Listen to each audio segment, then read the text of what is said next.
The biggest transformation in blockchain isn't DeFi, NFTs or L2s. It's something that's happening right under your nose and almost nobody is talking about it. Envision yourself a world where financial strategies run 24/7 without human intervention. Where arbitrage, yield farming and trading don't just happen manually, but automatically. Every single sub-second block at speeds even Wall Street can touch. This isn't a pipe dream, it's already happening, and the project leading the charge is called Supra.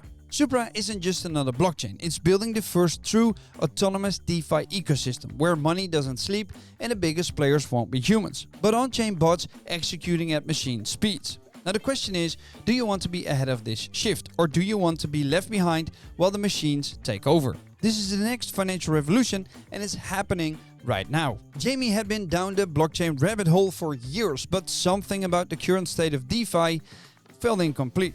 Sure, decentralized finance had revolutionized the way people interacted with money, but Jamie couldn't shake the feeling that it was all still a bit manual. Yield farming, arbitrage trading, everything required constant attention, endless transactions and external bots trying to squeeze in math trades at every opportunity.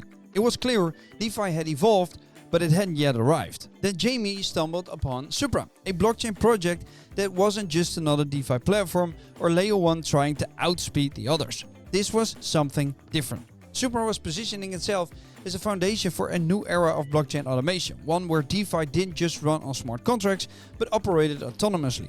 They called it AutoDeFi, and Jamie knew this was something worth paying attention to. The first thing that stood out was Supra's idea of on-chain automation at scale. Jamie had seen attempts at this before because various protocols had tried to implement automation through external bots or third-party scripts.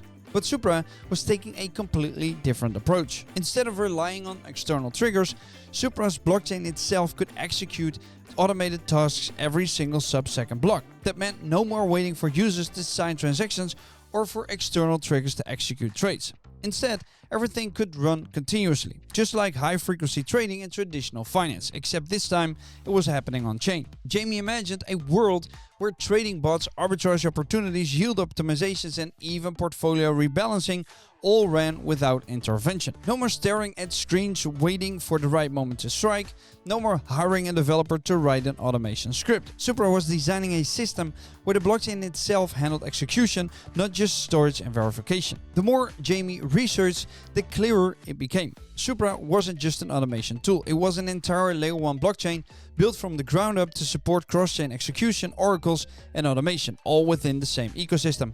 Most chains had to bolt these features on later, and Supra had built them in from the start. Oracles were a perfect example. Every serious DeFi protocol relied on oracles to bring in real-world data, but they were usually provided by third-party services like Chainlink. Supra, on the other hand, had native oracles, more than 500 price feeds spanning crypto, forex, equities, commodities, and even macroeconomic indicators.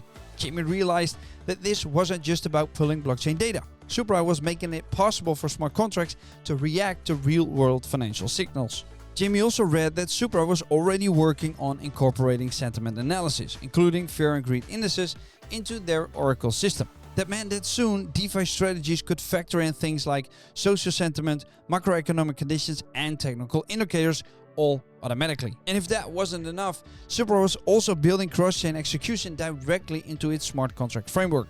That meant transactions and strategies could be executed across multiple chains natively, without bridges that had become infamous for hacks and exploits. And before we move on to the rest of this video, I need you to keep in mind that I'm not a registered financial advisor. My videos are meant to be educational and entertaining only. Always do your own research and only invest money you're willing to lose, because even though you can gain a lot in crypto, you will most likely lose it all. Now, if you do gain a lot, it's very important to stay safe. I've put links in the description to VPNs and hard wallets to keep your crypto and activity secure, so be sure to check those out. Also, make sure to follow us on Twitter and Telegram because I share my alpha there much quicker than I do on this channel. At this point, Jamie was hooked, but the real test was whether Supra could actually deliver. It's one thing to promise automation, it's another one to make it at scale. In August 2024, Supra launched its public testnet, an event that quickly turned the heads of developers and blockchain enthusiasts. And this wasn't just a casual beta. Supra was pushing the limits of its infrastructure, claiming to handle 500,000 plus transactions per second with sub-second finality. Now, the testnet let developers experiment with cross-chain automation, native oracles, and AutoDeFi tools, and the early reports were promising. People were already building bots that executed trades, moved liquidity, and rebalanced portfolios, all without human intervention. By November of 2024, Supra hit another major milestone, its mainnet launch and token generation event. The project's native token, which is Supra, debuted on major exchanges like Bybit, KuCoin, Gate, and Maxi. And this was the moment Jamie realized Supra wasn't just an interesting experiment, it was going live for real-world use. What made Supra different from everything else Jamie had seen was the way automation was integrated into the blockchain itself. This wasn't about making DeFi slightly easier or removing a few steps. This was about reshaping how transactions happened in the first place. Jamie started thinking about the implications. If smart contracts didn't just sit there waiting for users to execute them, but instead ran continuously, what would that mean for the future of finance? The biggest consumers of blockchain space wouldn't be humans sending transactions anymore. It would be the autonomous trading bots, yield strategies, and cross-chain liquidity movements all happening in real time. And with AI-powered strategy builders on the way, Jamie realized that even people without coding experience could create their own automated strategies. This meant the barriers to entry in DeFi would shrink dramatically. Now, a retail investor could set up a self-running portfolio that rebalances based on macro trends. A trader could create a fully autonomous arbitrage bot that moves funds across chains without ever signing a transaction manually. But of course, not everything about Supra was perfect. Jamie knew that new blockchain projects always face hurdles, and Supra was no exception. For starters, adoption takes time. Even with all its cutting-edge tech, Supra still had to convince projects and developers to build on its chain.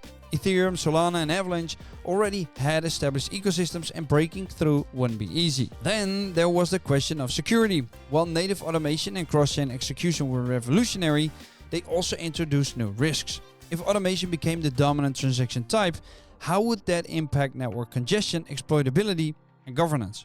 Jamie had seen too many protocols make ambitious promises only to fall victim to security flaws down the line. And finally, Supra was still new. Unlike Ethereum or Bitcoin, which had years of battle-tested reliability, Supra's technology was largely unproven at scale.